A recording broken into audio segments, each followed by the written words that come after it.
Hey, what's up? I'm Nathan Bernier. I am here in Studio 1A at KUT 90.5. First time doing one of these live streams, so we're going to see how this works. See if. Can you see me? We're good. All right, we're live, y'all.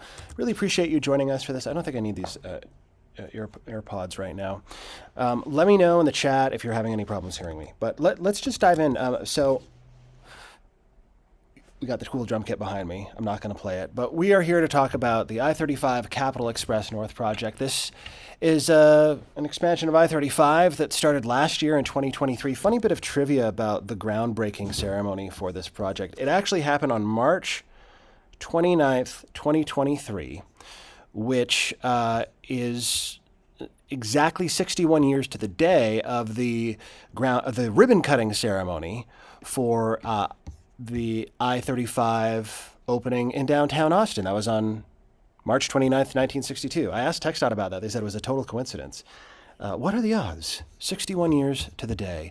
Of course, at the groundbreaking ceremony, there were protesters. Not everyone loves this project. Lots of people are vigorously opposed to it for a bunch of reasons that we're going to touch on. And you can, go more in depth and learn about all of the issues surrounding this at our new landing page, which I encourage you to check out. KUT.org/I-35. You can do I-35 or just I-35. Both of them work. I keep saying that over and over. To me, it's like a big deal if it's a radio guy. Do you say the hyphen or do you not say the hyphen? It's a broadcast-friendly URL, y'all. So let's check that out because it's right over here. Boom.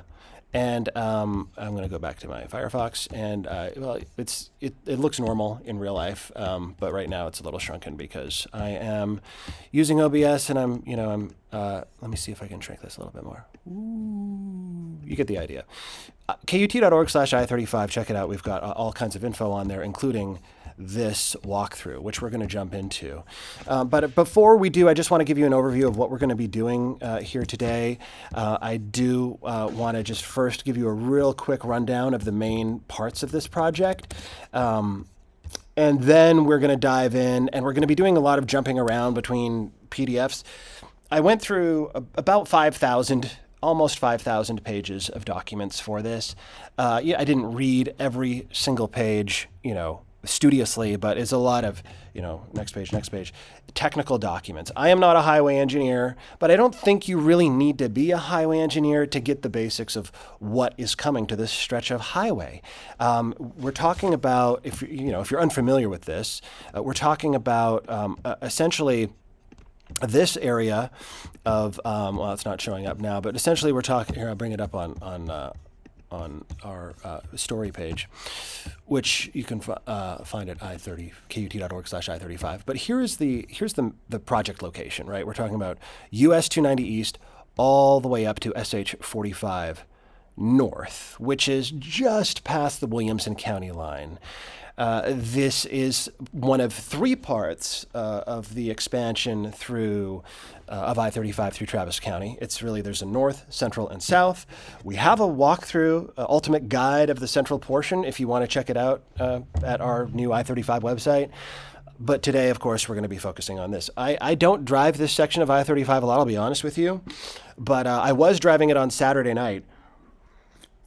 Was going southbound from Round Rock, and at night, vehicle full of people, and I was the temporary lanes swerve a lot. I mean, if you get used to them, you can probably deal with it, but I was a little shocked at how much those lanes swerve, especially with 18-wheelers next to you and you got kids in the car. It doesn't feel right. But we're going to talk a little bit about the road lane shifting and how they're working this. TxDOT wants to keep at least 3 lanes open at all times during this project in both directions, in each direction, with the exception for occasional closures at night. So we have a lot to jump through here, and I just, I want you to understand that it might seem like we are skipping some stuff because I don't want to spend 5 hours going through 4,000 to 5,000 pages of documents. Really what my goal here, because you can go and read the story right now, I'd like to just show you what I'm doing, and hopefully through this you will want to be able to look at these documents for yourself if you want. If there's a specific intersection or a specific concern that you have, you'll be able to download these documents. They're linked at the website at the story. They're linked on our guide, our ultimate guide. And sorry, I've got a lot of windows going on here, so I'm a little distracted. But we've got at the very bottom, I want to show you this. Just get it right out of the way.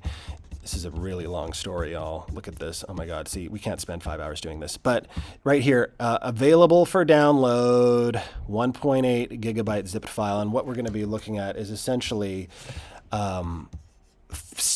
PDFs. And I'm going to go to them now.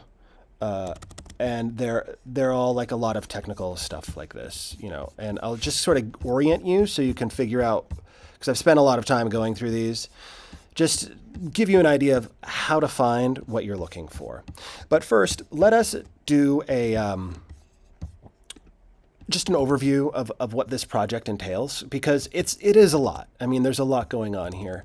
If I bring up my Firefox, you can see in all the way back up to the top here. This is like a sort of bullet point list that I wanted to show you, which is the big pieces of the project. So the main focus of this, cutting to the chase here, is the main purpose of this project, according to TxDOT, is to add one managed lane in each direction, one high occupancy vehicle lane in each direction. You know, they call them managed lanes, but then they put up the signs and it's HOV lane. Like this is the sign from the documents that they're going to be using, HOV lane. So whatever you want to call it, high occupancy in quotes, because the occupancy that is high is 2 or more people in the vehicle, which is that high? I don't know. They could raise that if they wanted to, but a big question, and I'm going to do more reporting on this, so stay tuned, but it's like, does this actually work? Do managed lanes actually work? How do they enforce this? How do they make sure that there's at least 2 people in the vehicle? Because if there's no enforcement, it's just going to be like any other general purpose lane. The lanes are also going to be available for use by transit vehicles like, you know, Cat Metro buses and stuff, and first responders, ambulances, and police, of course. So we're going to go over some, you know, new bridges at Howard, Breaker, Grand Avenue Parkway, and Wells Branch. The bridges at St. John's and 183 in Parma are going to stay the same because those have been revamped in recent years. This is a diverging diamond interchange. You may be unfamiliar with those, but we're going to talk about those. There's 4 of them in Austin right now. They're going to put a new one at Wells Branch. It'll be the first DDI at ground level in the Austin area. All the other ones are bridges. Intersection bypass lanes, which are basically when you're on the frontage road and you're approaching an intersection, you can get on the lane and bypass the traffic light. There's going to be those installed. Howard Lane northbound, Yeager, Tech Ridge, Yeager Lane, Tech Ridge, northbound. Of course, those are like 2 streets that meet at I-35, Yeager, Tech Ridge. And Runberg, in both directions, are going to have bypass lanes. A bunch of entrance and exit ramps will be relocated.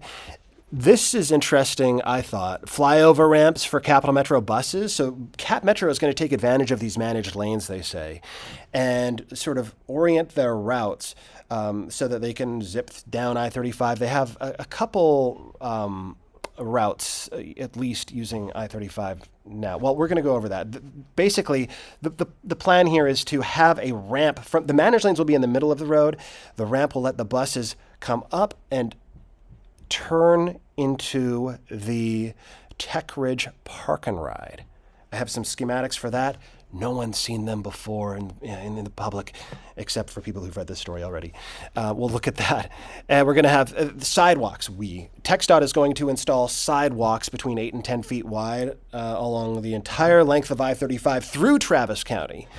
And then this is something that has also not been reported till now, I don't believe, correct me if I'm wrong. New pedestrian crossings under the I-35 bridges that cross Walnut Creek and Little Walnut Creek. TxDOT's going to design those, I guess, apparently, and according to the city, TxDOT will design them and the city will build them. TxDOT gave me the impression they're going to build the one under Walnut Creek, but we'll get to that. And then, a bunch of other stuff. Again, you can read this story, but what I really wanted to do is, check out the story for details on who pays for this, and some of the environmental effects. The big obvious one is more tailpipes on the road, and traffic noise is going to get louder, and there are other environmental effects as well. But let's just go ahead and, well, first of all, this is probably the best illustration that we could start with, which is a typical cross section of what I-35 will look like from US 290 to SH 45 north. It's not all going to look exactly like this. This is just to give you a basic idea. But you can see right now, you might have 3 12-foot lanes northbound, 3 12-foot lanes southbound. Sorry, my face is in the way of the of the frontage road. But and then it will be expanding. This is not even quite accurate because they're saying 3 lanes, 11-foot lanes northbound and 3 11-foot wide lanes southbound. But some areas are going to be 4 lanes wide. Some will be 5 lanes wide if you include the auxiliary lane, like main lanes. And then, some frontage roads will only be 2 lanes wide at certain points. So, but this just gives you a basic idea. They're making this road wider. It's going to grow by 17 acres, the right of way. So 5 auto businesses were forced to relocate because of this. Automobile businesses like repair shops and stuff. And there's a lot going on here. So let us first of all, I want to go, and I got some drone photography for this thing. Check out this. I want to show you this. When I went to the groundbreaking, TxDOT had this fly-through video, which kind of gives you an idea. Of course, it's animation. It's not it's a little sanitized, I guess, but it's a little mesmerizing, I'll be honest with you, these animations, especially when you're looking at a gigantic screen. But we're gonna go.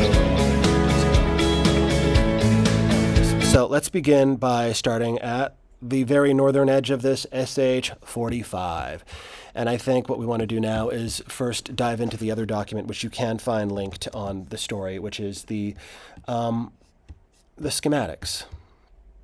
Now, these are from 2021. These are preliminary schematics. Parts of these have changed.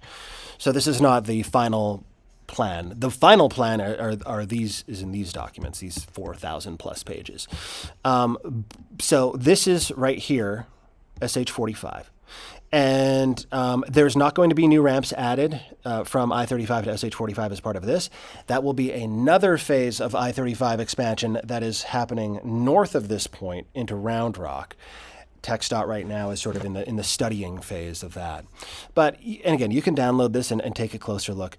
But you kind of see here, like, maybe let's start by orienting ourselves with the legend. And these legend colors aren't always accurate either. But essentially, what the main colors we want to be thinking about here are these little arrows are going to show where the ramps are going to be to get on and off the managed lanes. We have the managed lanes themselves are this sort of green color here. And then the yellow is new construction, new pavement. And so as we move south from SH45, we see where people will be able to enter the HOV lane just right around Green Lawn Boulevard, past this Rooms to Go. And it's also a little south of there is where people will be able to exit the HOV lanes. And I should say, forgive me for not pointing this out in case it's not obvious, but in these maps, in this schematic map, north is to the left. So north is that way, right is that way. And so we're working our way from north to south as we scroll this way through the project. There's, right here we can see there's some widening going on with the southbound frontage road south of SH45. Not a ton of changes here. This little green line is the shared use path, they call it, which is basically like a wider sidewalk that both cyclists and pedestrians or scooterists or anyone, rollerbladers, someone in a wheelchair, you know what I mean, shared use path.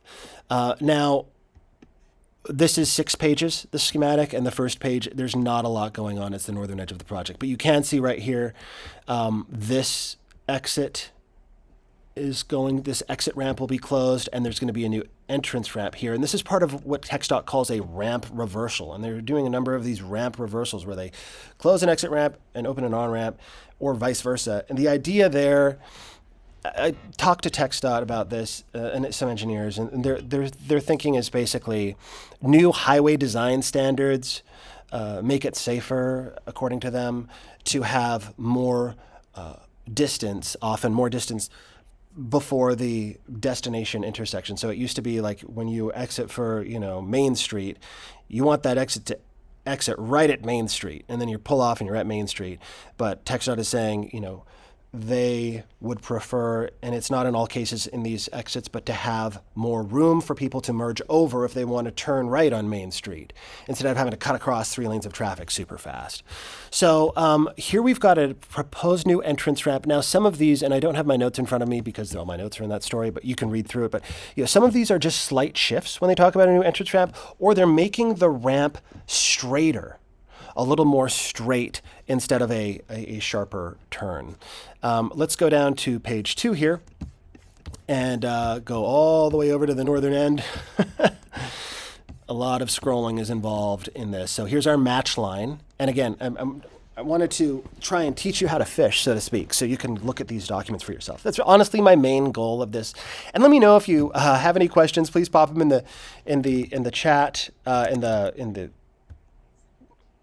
what's that? Oh, okay. Chelsea's sending them to me. Chelsea Zhu is our digital producer, who's the person behind the wonderful new landing page we have. Congrats, Chelsea. Thank you for all your hard work. And she's here just sending me your Slack messages, which I am starting to get. I just want to address some of those real quick. Signage is not very good. According to Jennifer Thal, TxDOT signage sucks. Need more signs and sooner so people can get in the correct lane safely. Okay, great. Now, let's keep going here. Again, I want to teach you sort of how you can look at these yourself, because there's no way I'm going to be able to address every single person's curiosity. Like for me, I live close to I-35 in South Austin, and I want to know what's happening near my house. Where's this exit going? And I don't really care as much about everything else. So you're probably in the same situation, especially if you use this section of road a lot. So this is the match line. Again, I'm not a highway engineer here, but these station markers, what are they called? Station markers, location markers, STA. Some of you are working engineering, you'll know. But these numbers essentially are throughout the project, C2, 2, 3, 2. These are used as sort of reference points along the way. So when we're looking at other documents, you'll be able to sort of cross-reference where, like here you can see I don't know if you can see it, but their numbers are here too. So these are just location identifiers, for lack of a better term. They have a better term probably, but that's what I'm calling them. So let's keep rolling along here. We're cruising south on the new I-35 Capital Express North. And here is where we start to see some more things going on. First of all of this yellow is, again, resurfaced road. This is just north of Grand Avenue Parkway, the first sort of major intersection that we reach, not including SH45 North. And let's just take a look at Grand Avenue Parkway, because I do have a nice little drone photo here of Grand Avenue Parkway. And there's something I wanted to show you about this. So this is sort of an overhead. If we go, you can see they've already torn down the northbound bridge, and they've sort of divvied up traffic on the southbound bridge, and that's why you wind up with these super narrow lanes, 11-foot wide typically during the construction period, and some of them are going to be permanently 11-foot wide. But some will remain 12 feet wide. CapEx Central downtown, they're all going to be 11 feet wide, so they're going to be shrunken lanes. And if you wonder what an 11-foot wide lane feels like, you can drive on Mopac north of Lady Bird Lake to about 2222. The lanes there are pretty much all 11 feet wide, including the express lanes. TxDOT and CTRMA shrunk the width of the lanes to fit them all in that area. So back to our schematic. This is where we're at. And orange means new bridge. New bridge. This entire bridge will be reconstructed. And I'm going to show you something else up here real fast. I don't know if they have this. I might have to go back to the story because, oh yeah, here we are. So Grand Avenue Parkway itself comes up here to Central Commerce Drive. Now let me show you real fast what it looks like now, because this is going to change. This is just east of I-35, and you can see these medians in the middle of the road. They're kind of wide now. Well, when we get to you see the yellow. these medians are going to be narrowed to almost nothing so they can add more lanes on Grand Avenue Parkway. So if I drove around, and I have cross sections of these. So let's take a closer look at some of the more detailed drawings. These are called the 100% plans. And these are essentially, you know, the plans that are given to the contractor. These were designed by Volkert. And just quickly to orient yourself here, if you want to dive into these, I'm going to flip it to page 1. Okay, so there's 6 of these documents. This is document 1 is 920 pages.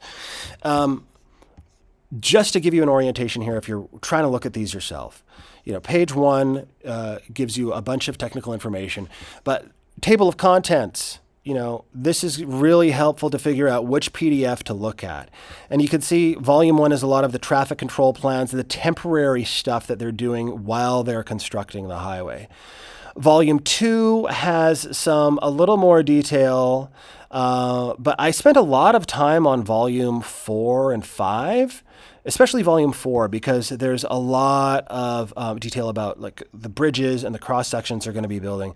Volume 6 is a lot of technical stuff like water lines and telecommunications and wastewater lines, kind of thing your average person is probably not very aware of, but maybe that matters to you. So again, you can find a download link to this in the description of this video, and if it should be there. If not, go to the story and it'll be at the bottom. But so I have a bunch of bookmarks here. Now, I'm jumping around. We wanted to look at Grand Avenue Parkway. And here you can, if you look at these docs, you can get a more detailed view. And I'm not going to spend a lot of time on all of these because we don't have that much time. But just if you're wondering, like, what is the layout going to be? Will there be a slip lane here? Yes, there will be. If you, let me zoom out a little bit. And then volume 4 here, do I have Grand Avenue Parkway bookmarked? You know, it's just a matter of doing a Control F and looking for your favorite street. But this is another thing you can search is like typical section. And like here this is going to be I-35 at Grand Avenue Parkway. And you can see it's going to be, well, 3 12-foot wide lanes, because 3 times 12 is 36. I don't know if you can read that, 36. And a 12-foot wide managed lane in each direction, and a 10-foot wide shoulder. So it's not a huge change to where it is right now. But also, like, if you are on this page and you go up, again, just to orient you, you can find sort of the phased, what it's going to look like while it's under construction. Right now, for your reference, we're under phase 2. So this is kind of what it looks like under phase 2 construction. Again, this is proposed typical section, so some of this stuff could change. And then it's going to switch up to this in phase 4. So all of these sort of proposed sections have the before and after, if you will, and then the in-between. Section 1 of this, there's a lot about the traffic control plans. And like there's so many technical details here, but exactly like, here we go, traffic control plan. Some specific information here that's relevant. There's a lot of this never made into the story because I mean, it's already like 8,000 words is long enough. But like there's the contractor. These are directions to the contractor, which is Police, P-U-L-I-C-E. I think I'm pronouncing that correctly. And they're owned by a gigantic Spanish firm called ACS, which is like one of the world's largest construction firms, a huge mega corporation.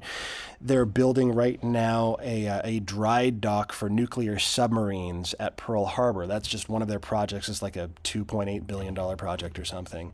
So this is a massive company, but their subsidiary, you know, is police. It's a little confusing if you're not used to seeing these trucks driving around that say police on them. It looks like a law enforcement vehicle, but it's a U instead of an O in police. So it's not the cops, it's the contractor.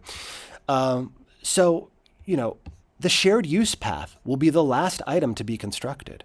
I thought that was interesting. Those, you know, they talk about how they're going to put these along the entire length of the highway in both directions, but it will be the very last thing to be constructed according to the traffic control plan here. But pedestrian traffic must be, you know, maintained at all times.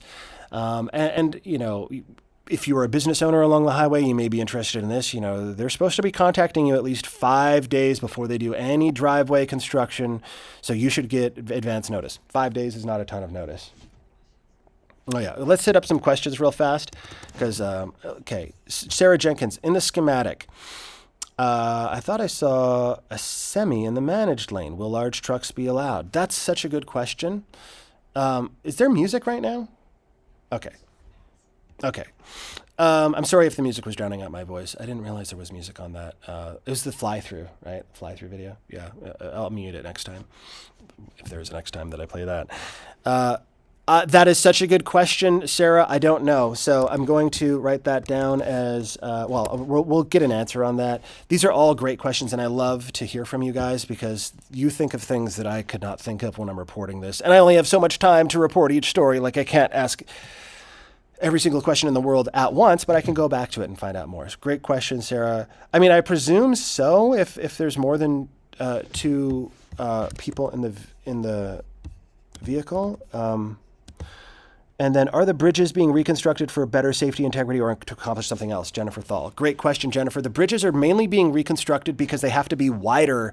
So the bridges over I-35, the I-35 bridges over cross streets and the cross street bridges, the I-35 bridges over cross streets are being reconstructed so that they can have more space for all of the lanes. And then the cross street bridges, and there's only one that's being reconstructed, which is Breaker. It's not a huge change, but we will get to that. Let me jump here. I think those are all the questions for now, but if you have more, pop them in the chat, and you can always, this is going to go longer than half an hour. I'm sorry, but we're just getting started here, and I'm enjoying this. I hope you guys are too, because I love to nerd out on this stuff, and it's really it's in these details where the devil hides. This is where you find out what's really going on. You have to scroll to learn. I just wanted to walk you through real fast, and let me zoom out a little bit so you can see. I wanted to orient you. If you're opening these, just keep an eye on this bottom right area here. This little square kind of tells you where you are. So when you're flipping through real fast, it's almost like a flip book. Like you can kind of see, okay, we're I found this immensely helpful to orient myself, especially as I'm doing like a Command F, enter, next, looking for something related to a specific street. But just like these are the proposed typical sections. Throughout, again, there are the match lines there, or the location identifiers that you can match up with the schematics if you really want to know more. But let's just zip along here and try and move along a little bit faster. So I really want to open up my story because everything in my story is, I don't remember everything off the top of my head, all of the changes that are coming to every single section. But I can talk a little bit more about it as we scroll through. Now, one thing that I have to apologize for is that when you're reading this story, you can't click on the images and make them bigger. It makes me so mad. But what you can do is you can right-click and download the image, or more easily copy image link. Or what I'm going to do is I'm going to drag the image up into my browser, and it opens full screen. So these are bigger images. They're just shrunken on the website. So that will hopefully help you get a closer look without necessarily having to dive into the schematics. So we talked about the ramp reversals. Pardon me while I get a drink of water here. I've been talking a lot. Ramp reversals. Let's just keep moving a little bit further south. We cross over Gilliland Creek here. This is one of several creeks, 9 creeks that this project crosses over. And I thought this was interesting. TxDOT says the highway is being constructed to allow for inundation of the roadway during a 100-year flood without causing damage to the road or property nearby. This is just a map of Gilliland Creek. Basically this creek wouldn't be as cross I-35. It's all the runoff from the highway that makes it, and from SH-45 that makes it that much further, because the source of Gilliland Creek is Ward Spring outside Pflugerville. But as we move a little bit further south here, and let's just make this a bit bigger, you can see what's going on here. And where are we now? We are just north of Grand Avenue Parkway, which I think we've gone over this stuff before, right? So now we're at Grand Avenue Parkway. I showed you the changes there. I showed you this cross section. New bridge over Grand Avenue Parkway. I wanted to highlight these slip lanes. You're going to see a lot of these throughout the project. And what a slip lane is, probably most of you know if you're watching this live stream, but it's a lane where vehicles can make a quick right-hand turn without having to stop. for a pedestrian or for a traffic light. And it's great if you want to turn right, not so great if you're on foot and trying to cross the street, because you just kind of got to wait for your moment and then make a break for it. It's only one lane, I realize. It's only 15 feet or so, but it still can be kind of a pain in the butt. And so there's going to be this slip lane here. This is the southbound frontage roads. I know this is sort of oriented in a weird way, but these are the southbound frontage roads turning right onto Grand Avenue Parkway. And then the northbound frontage road is going to get double right turn only lanes at Grand Avenue Parkway, but there will be a traffic signal there. So that's one of the differences that TxDOT is doing. And I already talked about the changes to Grand Avenue Parkway east towards Central Commerce Drive. It's going to get another lane in each direction, essentially. A couple, as you're going through these, what I did is I had Google Earth open so I could compare side by side, because some of these it's not accurate. And I don't know I-35, this section of I-35 as well as I do in South Austin, because I've pretty much most of my time in Austin lived in South Austin, and I live in South Austin now. But like, for example, in this exit ramp to be closed, it should read entrance ramp to be closed right here, because we're talking about going north on the frontage road. Again, this is like the ramp is being closed, but it's just shifting. The ramp is shifting, so it's a little bit more of a gradual merge onto the highway. And then going southbound here, some new surfacing. And then right here, sort of south of Grand Avenue Parkway, is where a new entrance is for the HOV lanes. And that's, I think, going to be really important for a lot of people, is where are those on-ramps? Like, is it going to be near where I live if I can get on the managed lane, or do I have to go down like 3 traffic signals or 2 exits or whatever, or 2 intersections, cross streets? So let's keep going here. On Pamela Street, another opportunity to enter the southbound managed lanes right here. This is what these green arrows are. If you're looking through the schematic, you can see where those are. So a new ramp, proposed new entrance ramp. Well, it's gonna. I mean, we're having new ramps here. Ramp action happening. Now, this is I added this late in writing this story, but I just wanted to show you what I'm talking about. How some of these ramps, it's like a quote unquote new ramp, but what they're doing is they're just smoothing out, making the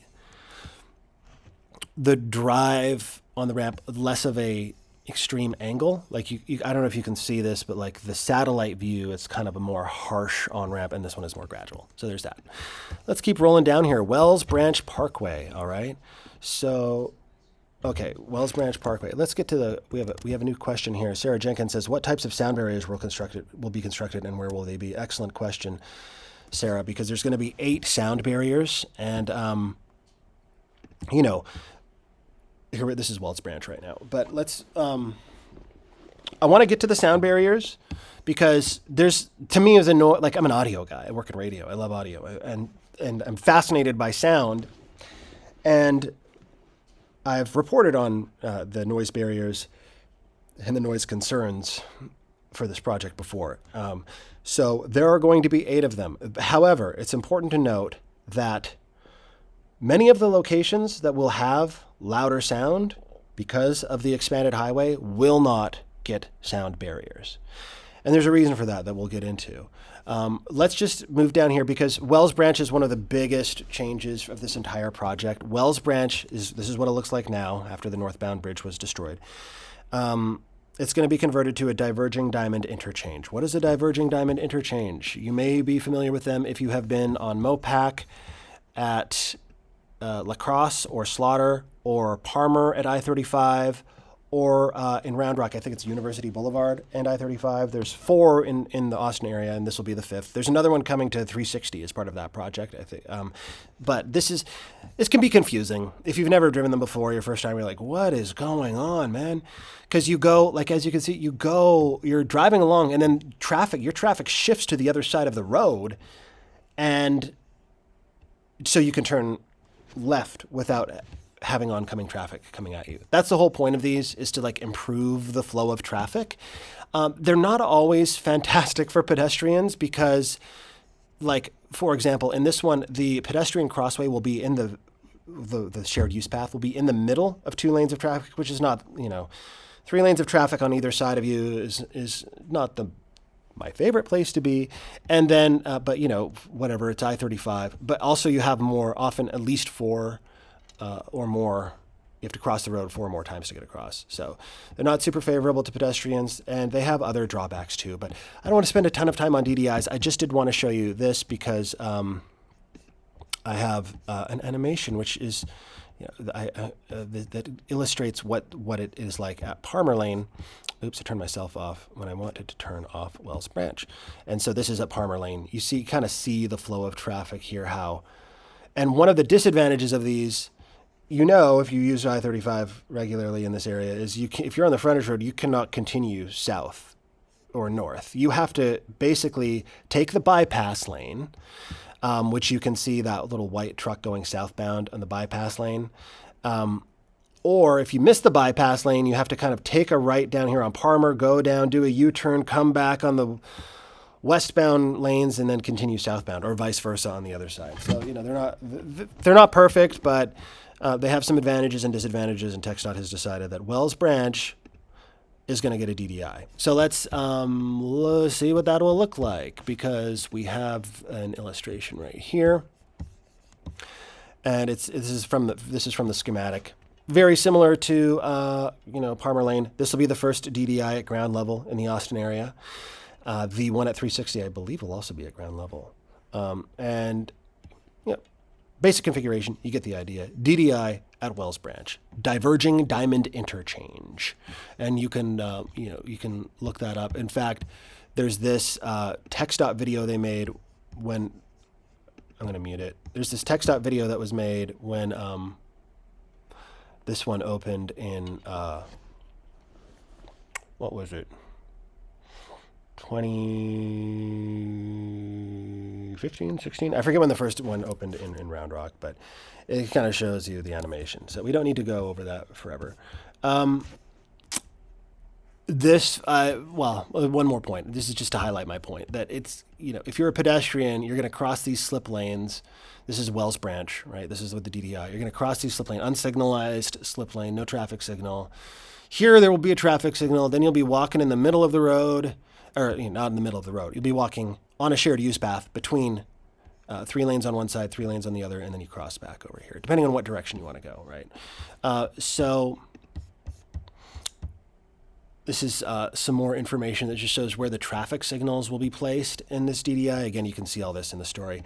Let's just take a quick look at this cross section. So this is the cross section of I-35 at Wells Branch. This is what it will look like. And we see something here that's very different than the initial cross section that we had when we first started showing is that I think I might have closed it, but it was one of these, the colorful one. This is the actual plan, and this is the typical section completed.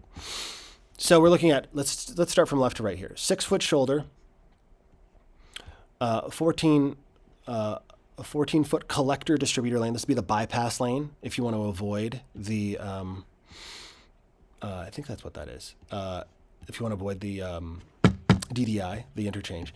Okay, main lanes, 10-foot shoulder, 12-foot, 12-foot, 12-foot, 12-foot, going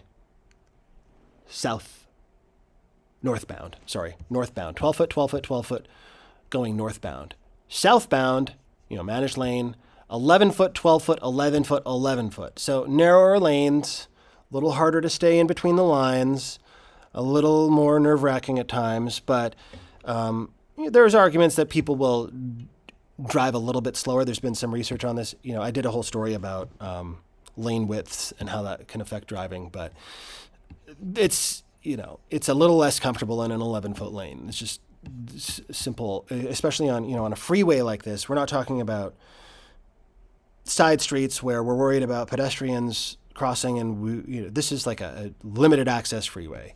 People are going fast, and so 11 feet is not as comfortable, but it does allow them to cram in more capacity without having to seize as much property.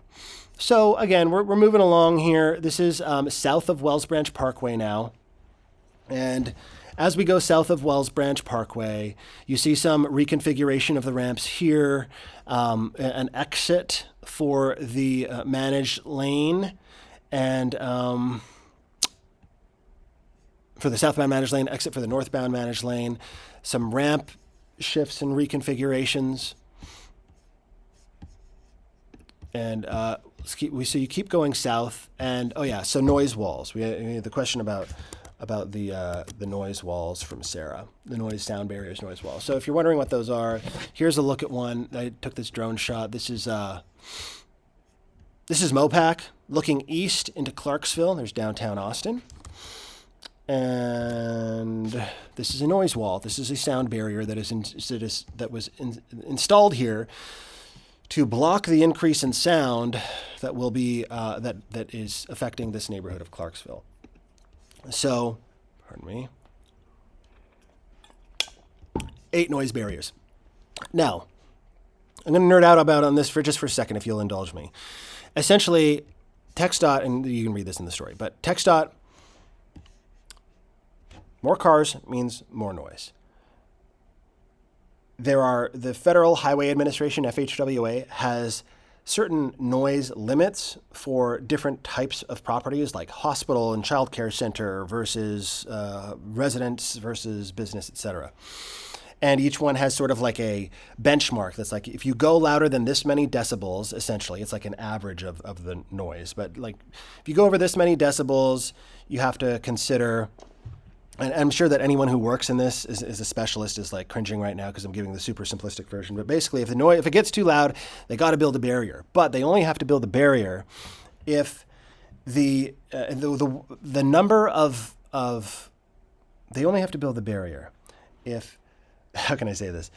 Well, I said it right here. If it costs less than $25,000 per benefited receiver. What is a benefited receiver?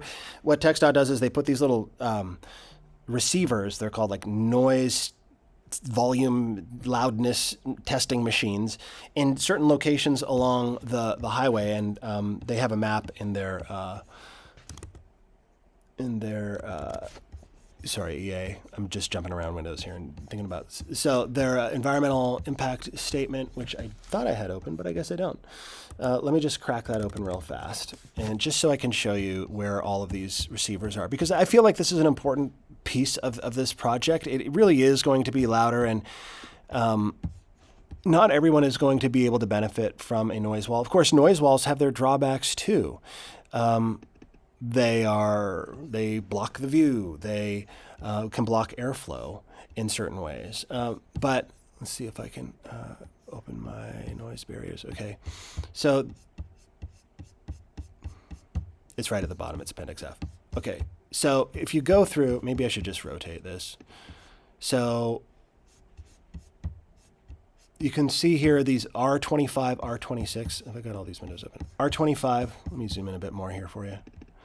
So this is this is like a receiver 25, receiver 26. They did almost 100 of these different receivers where they put them in and they test the noise levels, and then they use some mathematical calculation to determine how much louder the noise will be. And you can read more about their mathematical calculation in their actual noise traffic technical report right here, which is linked to in the story, and they go through some of the methodology. But like you can see here, like R1, receiver 1 was a hotel, receiver 2 was a college, receiver, and receiver 1, let's take one here. Receiver 7 was a restaurant. The NAC level, which is sort of like the federal standard, is you want to have it no more than 72 decibels. And I'm saying decibels, but it's like a measurement of decibels that is an average. I won't get into the details of that, but let's just say 72 decibels, right? That's the NAC level at this restaurant. In 2018, when they did this, it was 71. And the predicted traffic volumes in 2038, it's going to be 77, so 6 decibels louder. Now, what is a decibel? Just for some reference, if something's 10 decibels louder, it's basically perceived as being twice as loud. If it's 10 decibels quieter, is going to be sound as if it's half as loud. It's sort of a logarithmic thing. So will there be a noise impact? Yes, there will be a noise impact, but this restaurant will not be getting a noise barrier because of a number of different factors. Among them is this calculation that for each of these receivers, if to lower the noise barrier per receiver or per benefited household or whatever, if it costs more than $25,000, then they don't have to do it because then it's not considered reasonable. And if a noise barrier that is 20 feet tall would not reduce the sound by at least 5 decibels at least half of the receiver locations in that area, then it's not considered feasible. So, and it's not required under federal law. And this is an issue with all highway projects. It's not just an issue with I-35. So let us take a look at some of these noise barriers. So Lantower Ambrosio Apartments on the east side of I-35, south of Wells Branch, is going to get a 510-foot-long noise wall that's 16 feet high. That's going to cost $146,000 or about $8,000 per affected household. Another fascinating thing is the Cook. So let me go back to this schematic here. There's 2 cemeteries along this route, and one of them is right here at Wells Branch. Capitol Memorial Park. They're both owned by the same company, Cook Walden, and we have like the email that Cook Walden sent to TxDOT here that basically says, nope, there's no internments of any type outside our fenced area. So go, we're not worried. So TxDOT is not worried at all about because in that area, all of their construction will be contained to the footprint, the right of way, footprint of the highway. So they're not worried about digging up graves, basically. But both of these cemeteries are going to get louder. These are quiet places where, you go and reflect on your lost loved one. And, but Cook Walden Capitol Parks is going to get 5 decibels louder. This is just according to TxDOT's calculations. Sometimes it might be more than 5 decibels. Sometimes it might be less than 5 decibels. This is an average. But because Capitol Park Cemetery already has a lower noise level to begin with, it's like, even though it's going to get 5 decibels louder, it would not exceed the FHWA NACS thing that we were looking at. Memorial Hill Cemetery traffic volumes would increase by 2 decibels, and they already exceed federal standards there, but a 20-foot tall noise barrier would not reduce the noise by at least 5 decibels, so they don't have to build it at Memorial Hill Cemetery. All right, so we're jumping around a lot, and as I said, I'm not going to cover everything in this live stream because it's a lot. And if you've stuck with me this long, thank you so much. This is the first time that I've done one of these, and I'd like to do more of them because it's fun to talk about this stuff. And sometimes we do so much work on a story, and we put it out on the web and do a 5-minute radio feature, and it's done. But there's so much more to talk about. So let's. Another thing I should have mentioned about Wells Branch, and it's the same for Howard Lane, both of these bridges are known bat habitat. I had a story on that too. TxDOT is building or has already installed 36 of these bat boxes, artificial bat habitat under the bridge that goes over Walnut Creek. So they're hoping that bats will roost there. But this dude, Lee McKenzie, and this is his wife, Diane Odegaard. They both run the Austin Bat Refuge, and they've consulted with TxDOT. They're among the experts that the state holds Zoom meetings with to get their input, and they don't expect that these. Lee at least said he doesn't expect that these bat boxes will provide enough habitat for all of the bats. Now, TxDOT does before. They don't just rip down the bridge with all the bats inside. They may have done that in the past, but now they actually have a bat biologist, and they hire a consultant, or not a consultant, like a contractor, to go in and do what they call exclusion, where they try and evict the bats, basically let them leave but not come back before they rip down the bridge. But it's obviously impossible to prevent all bat deaths, and so some bats will most likely die or already have died. Some people, like the Austin Bat Refuge folks, get concerned about that, but biologists who are worried more about animals at the population level are like, well, it'll probably be okay in the long run, but you can make that determination for yourself. So Howard Lane, same deal here, new bridge. It's probably easier just to look at these. So new bridge at Howard Lane, some new ramp configurations around here. bypass lane. This is one of the bypass lanes going in a northbound bypass lane at Howard. So you will be able to skip that intersection. You know what? I would love to. Let's just take a second to answer the question about noise barriers, because there's 8 of them, and just knock them out all at once instead of sprinkling it out throughout this, because some of these are going to be, I would say, well, one of them is going to be half a mile long, okay? And that is the one that is, oops, I forgot to switch over here to Acrobat. Okay, I'm not going to flick around forever on these, but I will tell you that the noise barrier north of Breaker is going to, I believe it's north of Breaker. Sorry, I don't want to lead you down the wrong path here, but half mile long noise barrier that is going to be east of I-35 between Walnut Creek and Breaker Lane. So that's the biggest one, but there's 8 more, there's 7 more, and you can read all about it. You know, I don't want to take more than an hour of your time here, but so I'm just going to zip through some of the rest of this, and then you know, you can go through and you can check this all out for yourself. This was a ton of work. I can't really explain everything in an hour, but I did. This was an interesting component that I learned about, and it's not in the schematics, and it's not in the environmental report. I only learned about it from talking to TxDOT and Cap Metro. But basically, so let's go to the Tech Ridge Park and Ride. This is the Tech Ridge Park and Ride. I don't know if you've ever been here before, but it is a place where you can park and ride. And there's a whole bunch of different transit routes there, you know, 135, all of these you can get to from the Tech Ridge Park and Ride. So what is going to happen here is TxDOT's going to build a ramp, and it's not like a ramp like what you might think, where it's like a huge flyover ramp for northbound and a huge one for southbound. It's more like just like a bridge over the highway. These are going to be elevated at this point, and you can kind of see that in this cross section. So you have this elevated bridge that crosses over the highway and goes up here to the Tech Ridge Park and Ride.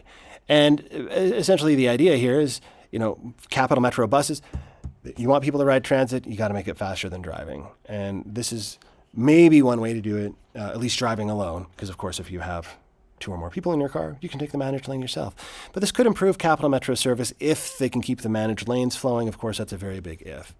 And I thought this was interesting. Cap Metro Orange Line, this orange line coming through here. I mean, there's not going to be an orange line coming up here for quite a long time, but I guess if they do want to build it there, they're thinking about it at least.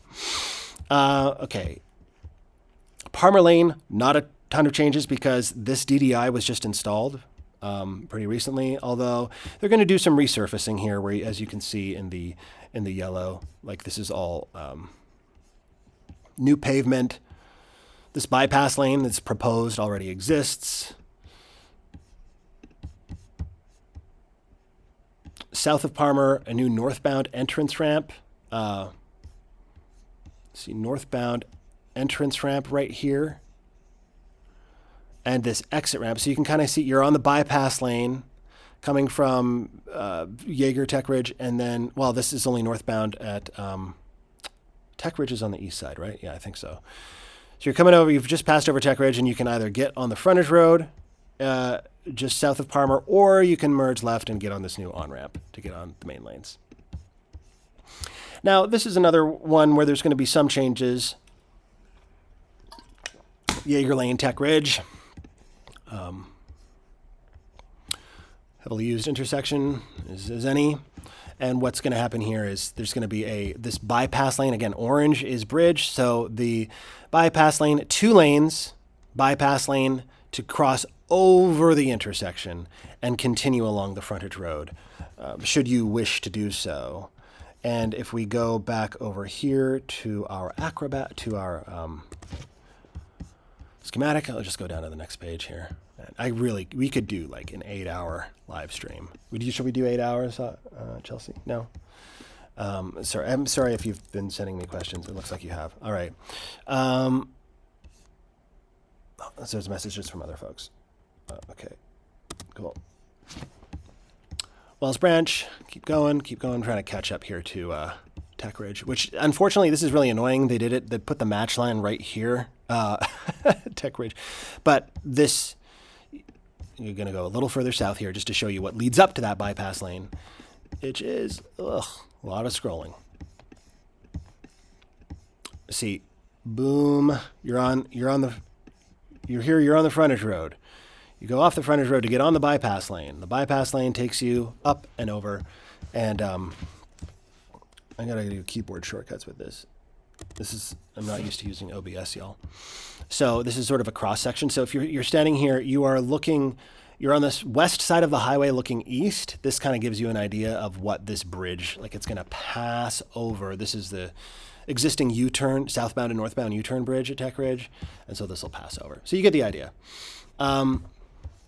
Continuing south on our journey here, I want to kind of zip through here. This was an interesting thing for some folks, speaking about the local impact of these changes.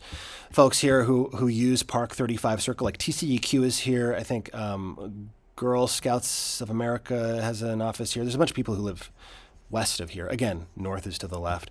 They didn't like that you pull off Park 35 Circle and you got to cut over 3 lanes to get to this on-ramp. So, but TxDOT's like, it meets our design standards, so we're just going to keep with that. If we moved it, they said it would,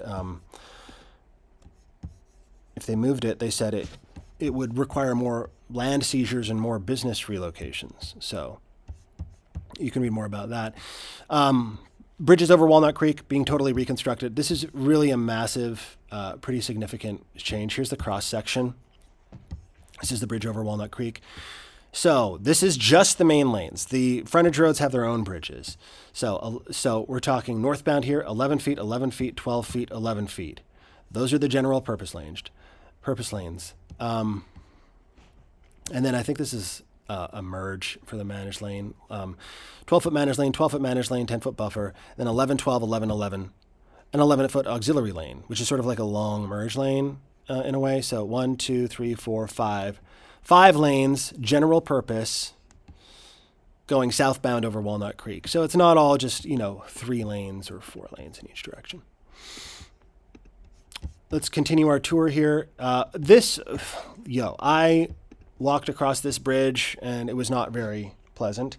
And if you have walked across this bridge, you may have also experienced it. The I-35 bridge over Walnut Creek, this thing. Walking right here, it's a narrow sidewalk and cars are zipping down. They're coming down the hill, so they're kind of like accelerating. And there's barely any buffer between you and the vehicles. And then there's a little railing, and over the railing is like a dangerous, potentially deadly fall. And it's not the kind of railing you can hold on to because it's one where the railing's like this big. So it's really big if you can't see my hands. So this is going to be a change to that. 14-foot wide shared use path, 14-foot wide sidewalk, and then a little railing right here, 6.5-foot wide shoulder, and then the frontage road lanes, which will all be 11 feet wide. So a little bit of an improvement for people trying to cross Walnut Creek. And another piece of this, as we approach the hour mark, I just want to tell you that the city is so there's going to be an east-west pedestrian crossing under this and under Little Walnut Creek. That's still kind of in the early stages. It's still being designed, but I thought I had an image of it. Well, I have the one over Little Walnut Creek, just showing there's so many drawings, dude. Okay, you can see here, this is like a very rough drawing, but it just kind of shows you how there would be some. Oh no, that's not what I thought I was looking at. Sorry. It's really easy to lose your orientation. So anyway, we're just going to zip down through the rest of this. And you can go to this website and see all the changes for yourself. But the main thing that I just want to leave you with, this is like a tree that's believed to be 700 years old or more. TxDOT has promised to protect this tree. It's like 5 feet wide, and it's in the parking lot of a Northern Tool and Equipment So that should hopefully survive. It's maybe one of the oldest trees in Austin. In fact, Matt Largy has a story here. What is the oldest tree in Austin? And he actually interviews a tree in one of these images. Couldn't find it. Anyway, check out that story. It's a really great story. So Runberg, same deal. Widen bridge. They're shifting out the U-turn lanes here to make more space for on each side for some shared use paths. And as you scroll, you can check out all of the details on this. This is an illustration of that bridge that's supposed to go shared use path, I should say, sidewalk under Little Walnut Creek. So not much information here, but you will have about 10, 11 feet of vertical clearance on the shared use path. Okay, now let me just end 183 and St. John's. Not a lot of changes there. Okay, so that's basically the whole story. Now, before I go, I just want to show you just some of these, as I've already done a little bit, but these PDFs that are the 100% design plans, which you can download. It's 1.8 gigs. It's on the website. And what I would like to do is, like, if I'm just let's just say I live off Breaker Lane. So what I might do is I might open up volume 4 and type Breaker, and then I can just kind of skip through and just, get a flavor for if I really care about these changes, like what is coming to my area. And if you are interested in these, or maybe you're someone who is an engineer who works with these documents all the time, please let me know. Reach out to me. I'd be interested to hear your thoughts. But I think that's probably enough for now. An hour of going through all of these plans. I really appreciate you hanging out with me and talking about this stuff. I would like to do more of these live streams because it's fun. Let's see. We've got some comments here from some various folks. Lots of comments. Okay. Oh, okay. Thank you for posting those stories of mine, Chelsea. I would love to thank Chelsea and Stephanie Federico, Chelsea Zhu, and Michael Manassi took some amazing photos, but also he's a KUT photographer. Deborah Cannon did some great work with this. So many people helped me with this story. But we're going to do one of these guides for the I-35 CapEx South project. That's from Ben White, almost to the Hayes County line, basically to SH-45 Southwest, I think it's called at that point. And I need a little bit of a break from writing about highway plans because I'm going to be honest with you. It's not the most exciting thing to write. There's no story. There's no characters. You're just describing highway plans. It's super interesting, but just like learning about it is interesting. I want to explain it, but like the actual writing, there's only so many ways you can say northbound. There's only so many ways you can say lane. So, just from that craft standpoint, I just want to take a little bit of a break, and then do the I-35 CapEx South thing. But, thanks so much for watching this. Would love to hear any of your feedback. You can email me, nathan@kut.org. You can find me on Twitter, X at KUTNathan. I'm on Blue Sky now, at KUTNathan, and I'm sure you'll have no problem figuring out how to reach me. But that's all.